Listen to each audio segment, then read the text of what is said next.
మందిరం యొక్క సమృద్ధిని. మందిరంలో దేవుడు మనకేం కలగజేస్తాడు? సమృద్ధి కలగజేస్తాడు వాక్యము ద్వారా.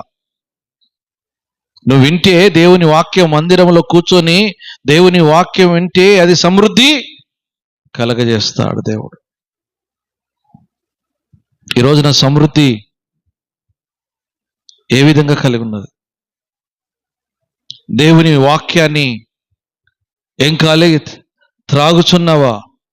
నీళ్లు త్రాగినట్టు నీళ్లను ఏం కలగాలి మనం? దాహంలాగా దేవుని వాక్యాన్ని. ఈ రోజున బైబిల్ ఎంతమంది చదివాం? ఈ మందిరానికి రాకముందు మనము బైబిల్ వాక్యాన్ని చదివి వచ్చామా? వాక్యం చదివామా? దేవుడు సమృద్ధి ఎలా కలగజేస్తాడు?